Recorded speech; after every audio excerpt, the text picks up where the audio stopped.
You're listening to Diva Tonight with Carlene Humphrey, a relationship podcast with a focus on life, love, and friendship. Welcome to Diva Tonight. Hi, I'm Carlene, and this is Diva Tonight.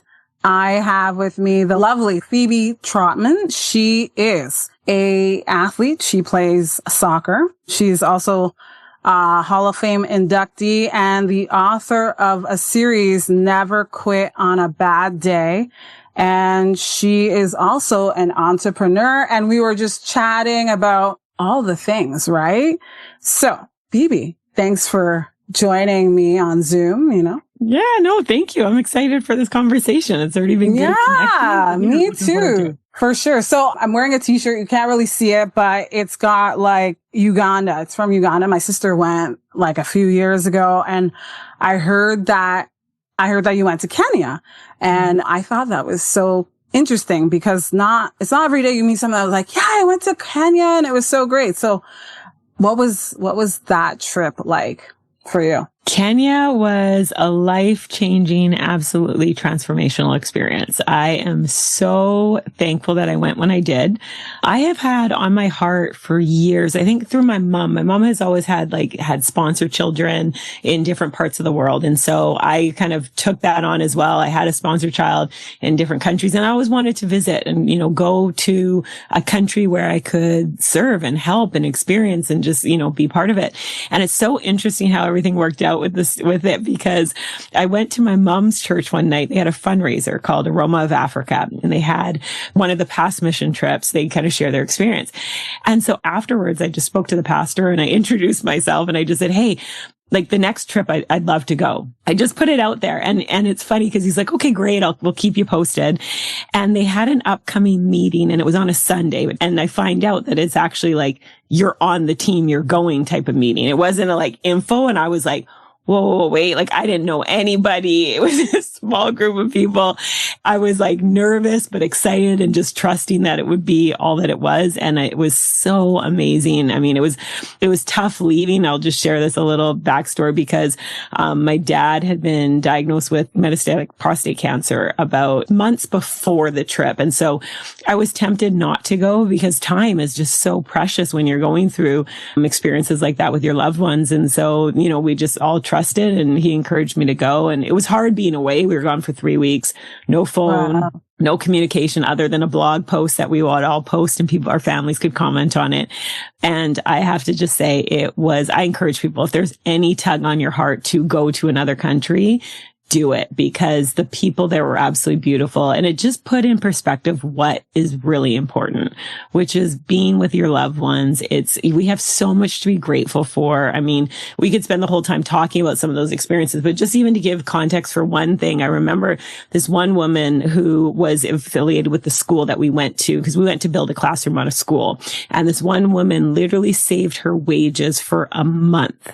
For 1 month, so that she could welcome us into her home, which was kind of a hut, and she could prepare this meal for us.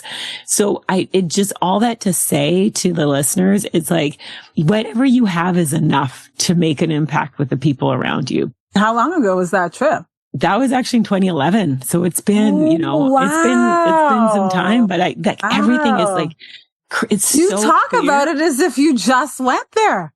I know, and when I say 2011, it's oh my gosh, that's a long time. But it does feel like it wasn't that long ago, just because of the impact and just the children. I remember we brought them school supplies, we did fundraising here, and we brought different school supplies, and how excited these children were. They were dancing and singing when we gave them books.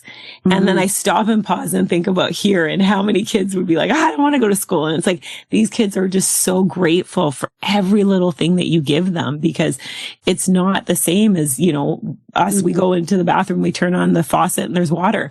This school didn't even have water. They had to walk down this hill and walk back up it, half of them without even having shoes, to go to a river to be able to get water that we wouldn't even think about even bathe. Like, it's just such an eye-opening experience of everything that we have. And I've just come back. When I came back, again, I went as what I would say a pretty grateful person, but when I came back, it was to the next level. Absolutely. Yeah. It sounds like a very powerful trip. Obviously had a deep impact. And I was just thinking of the timeline, and like 2011, where was I? I was at Humber College. Like, oh no, you went to Humber. Okay. Yeah, I did. Yeah, okay. Trips are moments that leave you feeling that way. And I think the one thing, I'm going to tie this in because you are an athlete. You know, for me, I'm an athlete too. I did sports all throughout high school. I played soccer too, like yourself. And I will do a shout out to my coach, Miss Byam, because when you're an athlete, you remember, I don't know if you remember any of your drills, but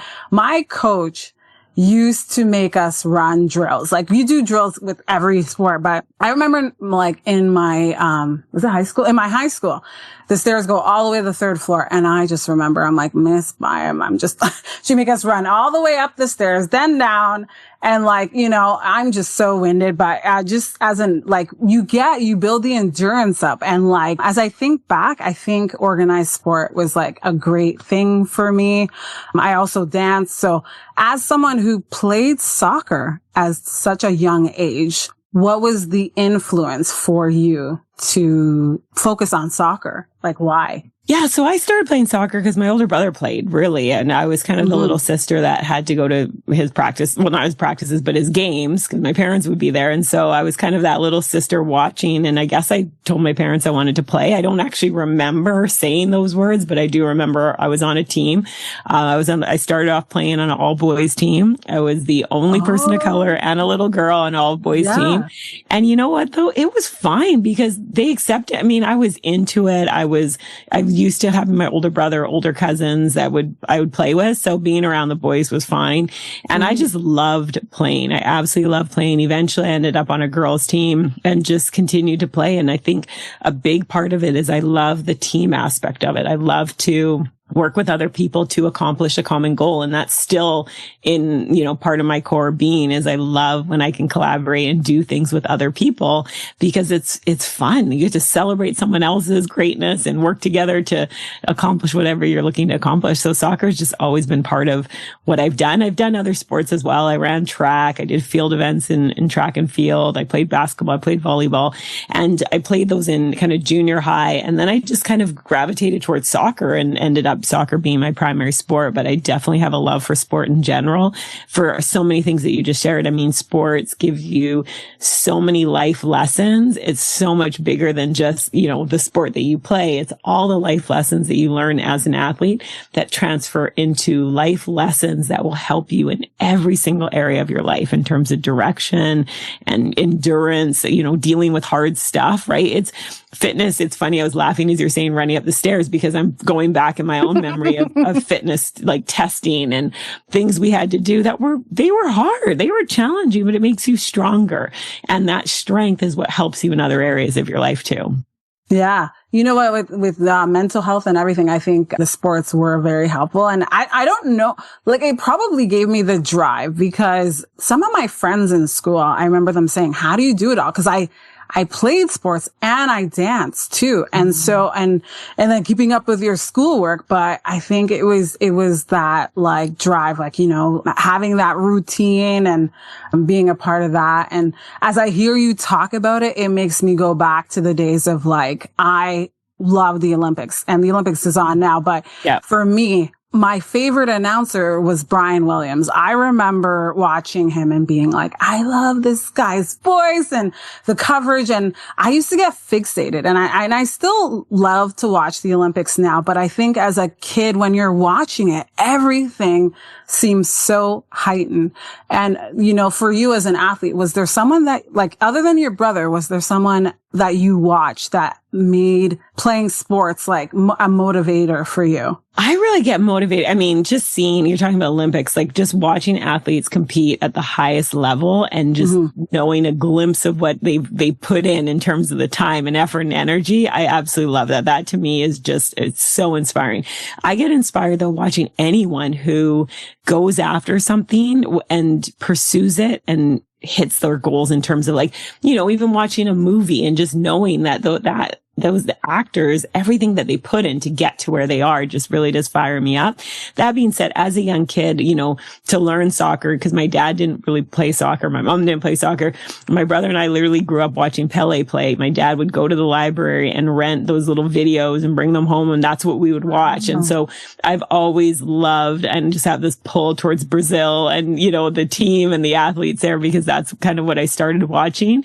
But really, I believe, I get so motivated. We're talking about your podcast. I love to see people who have a calling on their heart and who actually go forward with it, because life can be tough and there's roadblocks and obstacles and all this stuff. I was speaking at high school the other day and I said, what comes hand in hand with goals?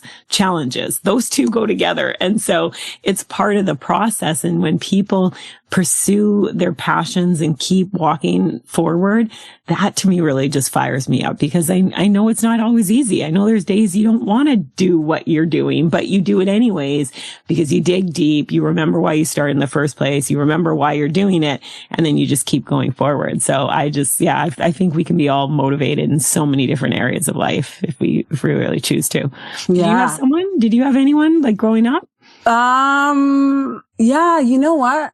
There's a couple. Like I did, for me, Michael Phelps, not growing up, but later on, I think Michael Phelps and, Usain Bolt, when they were coming to the front, I remember 2008 being in Grenada, me and my aunt watching, and I had just graduated university, but when I look back when I was younger, I don't think there was someone that like I could focus on to say like, it's one of those things with me when I think about, I think more or less the announcer, like I said, but as far as athletes are concerned, I think maybe, I don't know if I remember like a lot about like, even, what's his name? The track star.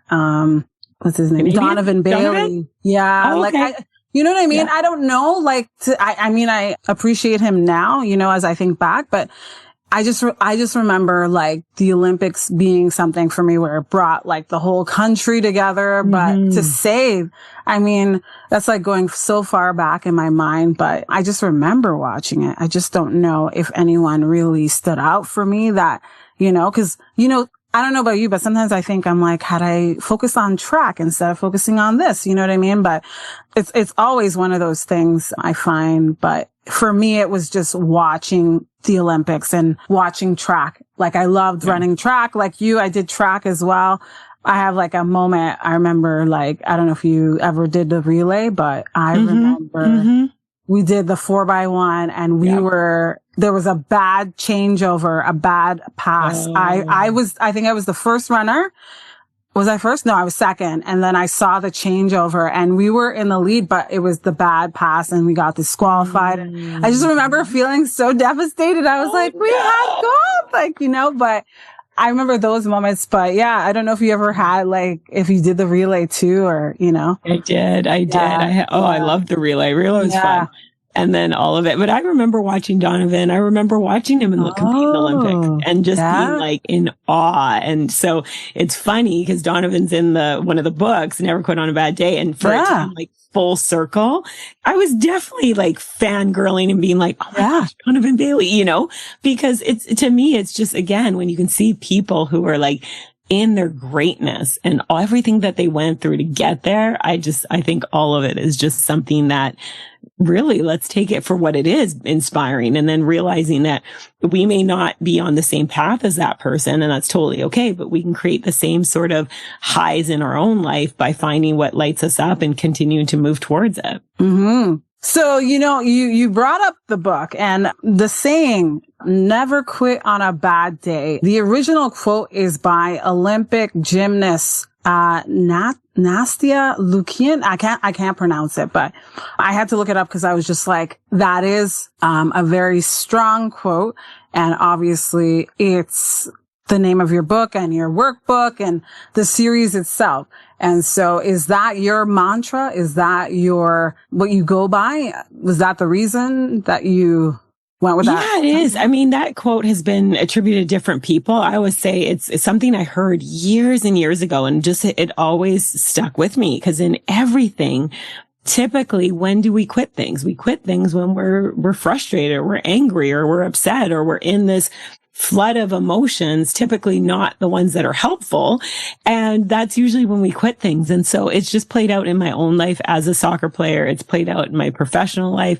It's played out in my personal life, is just that remembering to keep going, and not to say you never quit something. That's not what the saying's about at all. It's just saying if you're going to leave something, move forward into something else, do it on a day when your emotions aren't high. Don't make a permanent decision from a temporary place, is really what it comes down to. And so it's just a saying that I want more people to hear about it, to understand it.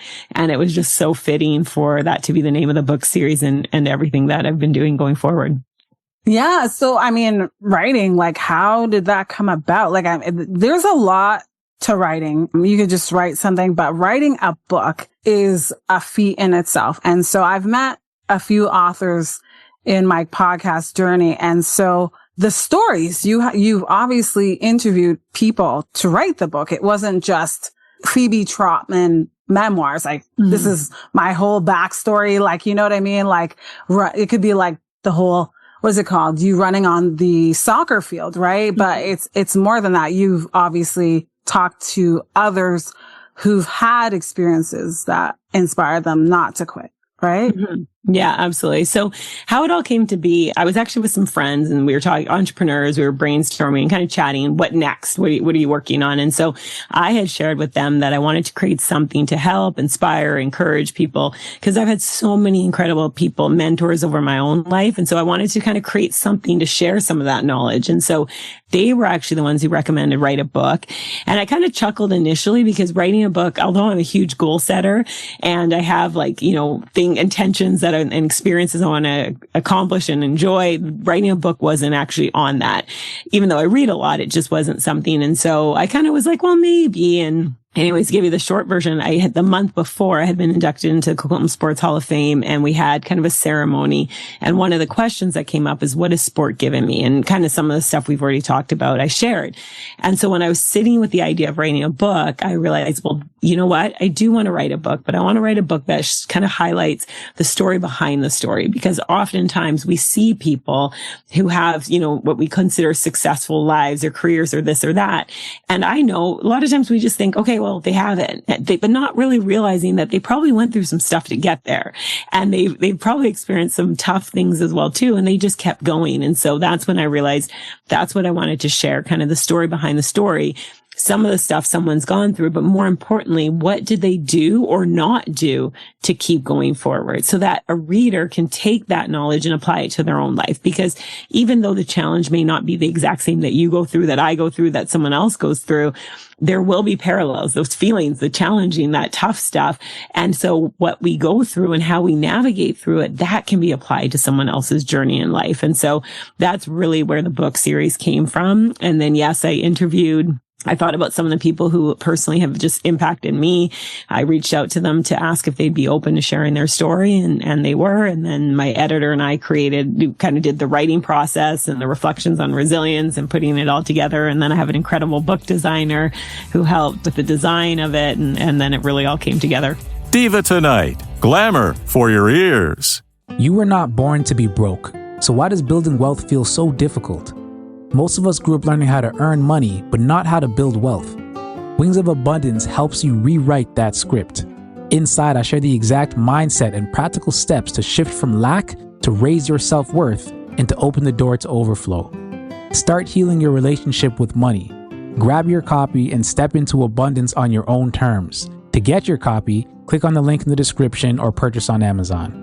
With the book, it feels like an entrepreneur's way, cause from the authors I've met, they're like, well, I've met someone else who said to me, they didn't really plan to write a book, but I think it's kind of like the book is for you in a way to reflect on what you've learned in your life and your own story, and to help motivate others, right? And some challenges along the way. So as an entrepreneur, when you have a challenge, how do you overcome it? It's a great question. I think number one, depends on what the challenge is, right? Because the first thing that I say, and this is why the book series is so interesting, is because everyone has their own definition of you will, of what bad is. It's all relative, right? What I think is bad, someone else might not think is bad, and vice versa. So I think the biggest thing that I've learned is there are going to be those tough moments that all of us are going to experience.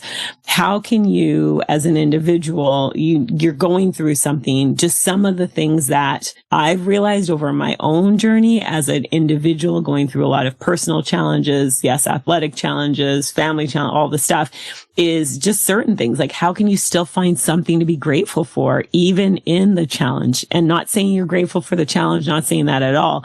However, what are other things can you hold on to? Because what I've found personally, when I'm going through a really tough situation, if I can find something to be grateful for, and it might even just be having a warm bed, we talked about Kenya, having running water, like finding something to hold on to. It doesn't minimize the challenge that I'm going through or the challenge that someone's going through. It just gives them something else to hold on to and can help shift your perspective. And sometimes it's just in that shift for that brief moment that helps you just kind of have that moment of like, okay, I'm going to, go through this. So gratitude's a big piece of it. Perspective is another part of it, right? Having good people around you. Who do you turn to when you're going through a tough time, right? Because having that positive reinforcement of someone who's been through some stuff, who can say, hey, I'm here with you in this. I may not understand everything that you're going through, but I'm here with you in this, and you're going to be okay. Sometimes it's just that word of encouragement that can keep you going one more step. And so really it's about putting one foot in front of the other, realizing that, there is light at the end of the tunnel. If we want to say that, the thing that I've realized is sitting in the tunnel is not going to get you closer to that light. You're still moving forward. And maybe it's having someone who can help pull you along to move forward will get you to that end of the tunnel a little bit faster so that you can see the light. So it's kind of learning through a lot of things that I've just gone through, and learning from other people who I've interviewed, and conversations and friends and family, and, believing that you will be okay. You will get through it as long as you keep moving forward. So, in the beginning, you talked about your mom and your dad, and I always like to go back in time, like Phebe Trotman at 5 years old. And, your parents, obviously, they didn't play sports, but they influenced you in many ways. I think it seems like that they supported you and your brother. And so as you think back, you were saying when you went to Kenya, what happened? Your dad he was ill at the time, but when you think back, like, what did your parents do? Like, do you feel like their careers kind of like pushed you to do what you're doing now? Yeah, absolutely. I'm so grateful for the parents that I have and had, because everything that I do is a testament to them and the incredible people that they were, in terms of their legacy. And so one thing, my mom stayed home with my brother and I. She had a home-based business when we were really little. She did go back into kind of the traditional workforce, if you will, but she did start off with a home-based business. And so I always saw this as such a cool opportunity and wanted to have, one day when I had my own family, I wanted to be able to have that, to be able to be at home, but also be contributing and still, out there doing things. And so for sure, the entrepreneur and my dad, my dad always had some sort of something on the side he was working on as well too. But both my parents were social workers. And so I saw how much they gave and just to other people and not even just from their profession, but just as people. And, my family's originally from Barbados. You mentioned Grenada. So I need to find out for sure if you're from Grenada, because I just booked a trip there. But anyways. How ironic. Yeah, that's just how, I feel like one thing with the Caribbean people in general, they're just such loving, caring people. And it's about helping your neighbor and your and just kind of that community feel. And so my parents definitely brought that with them, because that was in them, to Canada. And then, just with the faith community too, and just, with the church, and just seeing how close and how much just people reach out to each other and just had that community feel as well there. And so really 5-year-old Phoebe saw the entrepreneur entrepreneur side of life, saw the faith side of life, saw the, coming to a new country and just that courage that it takes to leave everything that you know to come to a brand new country and build from the ground up. So that hard work, that faith, that believing, that going even when things didn't go the way that my parents wanted to, but they kept one foot in front of the other. They kept believing. And so that was my example. That's what you do. So 5-year-old Phoebe. So you asked me about Grenada. So I'll tell you, I am from Grenada. I was born there. Yeah. Nice. I left when I was 6. And so I guess in our conversation before, I did bring up Nutmeg Nation. So maybe you saw the two together there, but 5-year-old Phoebe, 5-year-old Carleen. So yeah, when I left Grenada and I came up here, I think your roots kind of tie you back. And so I always think back to Grenada, like when I left, and like Grenada's small, but the community is big. Like when I went to Grenada Day, just to sum it up, thinking back to what you just said, I think of my family who's there, like just my grandmother, my aunt, but like they're such humble people, Phoebe. So I interviewed an athlete from Grenada. He was the first Olympic athlete for Grenada. So when that happened, like we've had some more medals along the way, obviously since then, but to say the least, I think Grenadians are very humble people. And I say that because of Karani James, because never my wildest dreams would I think that I would interview him, but I did. And so when it did happen, I was like, wow, you know what I mean? It's like full circle in your head. And so going back to your story and like your family, like I think, the Caribbean people, like as a whole, they're fully connected in a way. And if they can help you, they will for sure. Like Grenadians, I think they're that kind of people for sure. You were talking about entrepreneurship and being an entrepreneur, and how did you get started as an entrepreneur? So I really, as an entrepreneur, kind of, again, in my roots, like, I was always open to looking at other opportunities and kind of learning. I started learning about real estate investing. Like I went to university, I have a degree in kinesiology, and started working. I just realized that when I was working full time, like I got to a place in my where I was working, I just felt I wasn't growing. I wasn't learning new things. I kind of just felt like a little bit flat. And so I actually started learning about real estate investing. That's kind of the first entrepreneurial thing, if you will, just learning how, like, what does it mean to invest in real estate? How do you get a property that cash flows, and just learning all about it. And from there, I'd been around a lot of home-based businesses, but I hadn't found something that I really was connected with, that I wanted to do. And a friend of mine actually had reached out. And so I was introduced to an online business, and it just fit like everything in terms of what I could do with it. Now, I didn't just initially decide to build it as a business. I started using it as a tool because I'd started a coaching business as well with soccer, and kind of was doing all these different things on the side of working my full-time job, kind of being like, again, I just wanted to learn and grow. And plus I was like, once I learned about the concept of passive and residual income, I was like, that sounds great. How do I create that?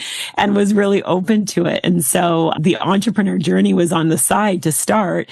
And then the full-time job that I had, the company went bankrupt, and I was laid off. And so I was at this little crossroads moment, and I was like, okay, well, what next? Like, do I go back to school for my master's? Do I, coach soccer full-time? What, like, kind of feeling this pull of, and if anyone's ever been laid off, I feel like you have two emotions. One, I was like, woohoo, no work tomorrow. And the other one was like, oh, I got bills to pay. Like, what are we doing, And so I just kind of in that moment paused and actually looked forward in my life and went, okay, what do I really want life to look like? Like in the next 5-10 years, like what do I want it to look like? And I realized that I wanted to have really control of my time. I wanted something that I could do again with that upbringing of having my mom, at home for some of those years. And so I decided to go full time with the online business that I had, because it kind of checked a lot of the boxes that I was looking for. And so it was a rocky start. It really was a rocky start. I did not have success right away. I kind of was in this mindset of like, well, I'll work one day, I'll take 2 off, I'll work another day, that to me was what entrepreneurship was initially, until I realized that if you want consistent results, results. It takes consistent activity. And then once I started applying certain things to my business, taking a lot of the things I learned as an athlete and applying them as an entrepreneur, then things started to shift. And it's almost been 20 years since that entrepreneur journey kicked off. Yeah. So with network marketing, there's the negative thing with it, the network marketing, it's a pyramid scheme. And I'm sure you've heard all the things. So all the things. All it's the been 20 things. Years, so all the things. I know. I keep hearing that so much now. I'm like, okay, let's just sum it up. All the things. So what do you say to that? Because I'm asking you two things, but I'm also going to mention that I did network marketing years ago too. And it's hard to do it if you don't really have the support. I have to say, because it is like you're building a network. So, I mean, tying that back to you and, just doing a home business. And what do you say to that? Right. So here's what I always tell people with regards to network marketing. I think number one, to build a successful business in any sort of business, number one, you have to believe in what you're doing. First and foremost, if you don't believe in it, don't sign up. Don't join it. It comes down to and the other thing is you want to find a company that you align with the leadership, you align with the vision for the company. There's so many things to look at if you're really going to build a successful business. Now, is it hard work? Absolutely. Anything that's rewarding is going to be challenging and hard. Network marketing isn't in its own category. And that's the thing that I think is so unfortunate is because network marketing, why I feel it has such a negative connotation to it is because unfortunately there's people who talk like, okay, sign up and you're going to sit at home and you sign up one person and you're going to make all this money. That's not real. That's not a real business. But people have portrayed it like that. And then people join thinking it's going to be this cakewalk. And then when that doesn't happen, they're upset. Rightfully so. So one of the things for our organization, I was very transparent. Number one, I'm asking you okay, number one, do you believe in the product? Because if you don't believe in the product, period, it's going to be very hard to share it with other people. Number two is what do you want? Why are you joining the business? Are you joining because you just want to make some friends? Are you joining it because you want to make a little bit of money, a part-time income, a lot? There's so much more to it than just, and I think when you can go in with that understanding, can network marketing be successful? Absolutely. And again, we talked about sport, the life skills that you learn.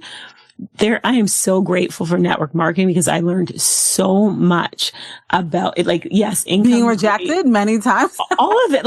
Oh my gosh, absolutely. Now, I mean, mind you, the company that I'm with, you didn't get a lot of pushback because it's such a feel-good company. So did everyone join? No, not everyone joined. But it could also be how I approached it. I just shared it with people the same way that I would share if I got a great deal at a store that I go to. I would tell my friends about it. And I think that's the biggest thing that for anyone, again, if you choose to get involved in a company, really ask yourself, well, would I share this if I wasn't getting paid for it? Because that makes a big difference. If you're only sharing something because you're tied to the income behind it, well, again, do you believe in it? Because I share things all day long without getting a check for it because if I find value in something, why wouldn't I want to share it with a friend? Doesn't mean they're going to find value in it. And so, I really believe it's unfortunate that it's gotten such a negative connotation around it because there's, so many great things about it. That being said, I think everybody has their own path. I just say,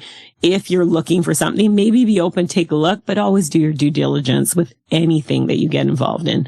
Do your due diligence, do your research. Is it something that you want to align yourself with? So you actually just made me think of something too when you said, if you don't believe in it or if you don't back the company, it might not do as well as you want it to do if there's only one driving force, right? And so there's a lot I think people to look into before you make a decision to do something. If you're really looking at it as a business, right? And understanding it's going to take work in the state, it's a business, right? It's a business.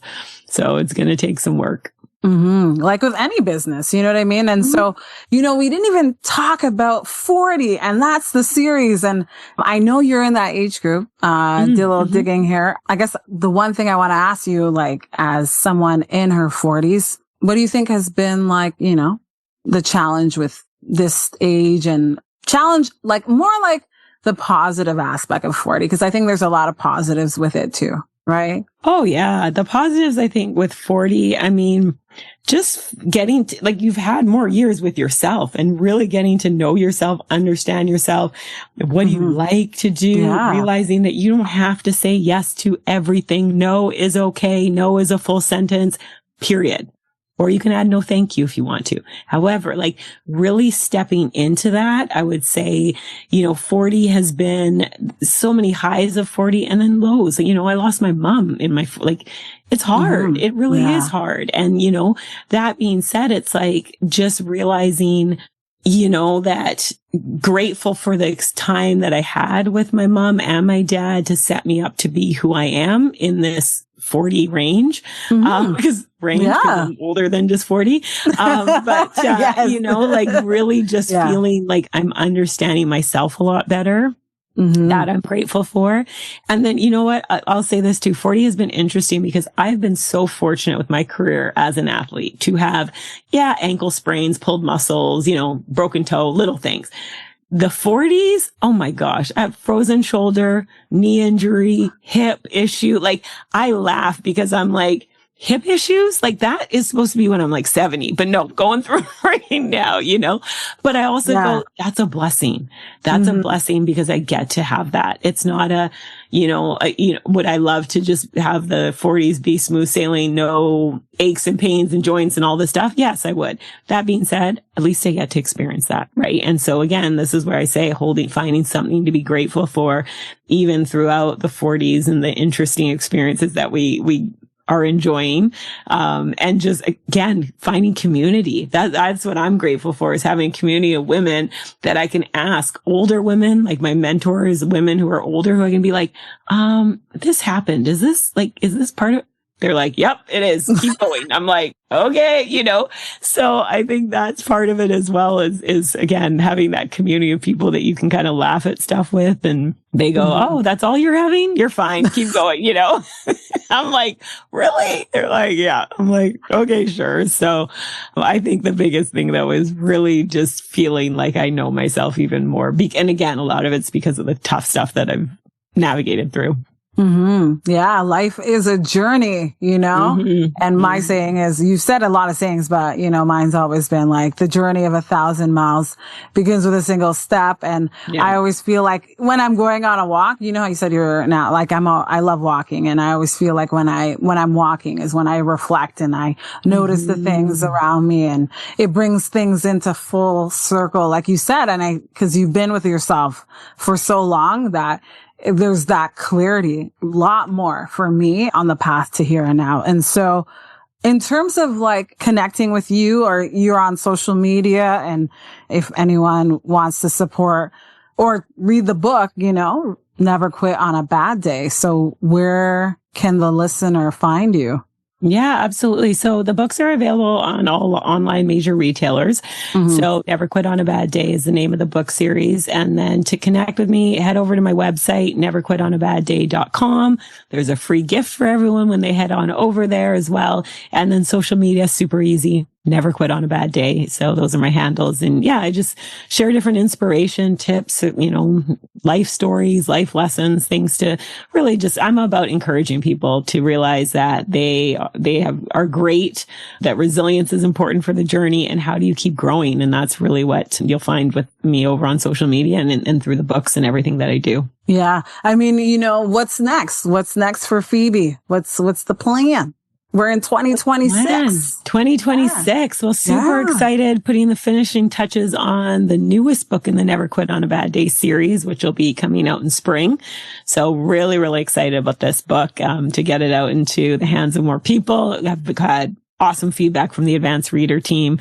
And so really looking forward to that. And then just continue to do speaking and workshops, and really just adding value where I can, and just, taking some of the tough things that I've gone through, and how can I share some of those stories to help other people who might be going through, again, even if it's not the same thing, they're going through something. If I can help in any way, that's really what I just want to continue to do. Yeah. I think, your parents are watching down, and they're very proud, because it's very humble. your experiences and your stories. So it's been great talking to you and learning about your journey. It's been great. I mean, I've learned so much. And so with that being said, I'm Carlene, and this is Diva Tonight with Phebe Trotman. You can get her book, Never Quit on a Bad Day, on Amazon or wherever books are sold. Thanks for listening to Diva Tonight. Follow us on Instagram at Diva on the Radio. That's Diva with 2 I's. And don't forget to follow us on TikTok at Diva on the Radio for more clips and conversations you'll love. Want to share your thoughts or send us a message? Text us anytime at divatonight.buzzsprout.com. Until next time, stay fabulous.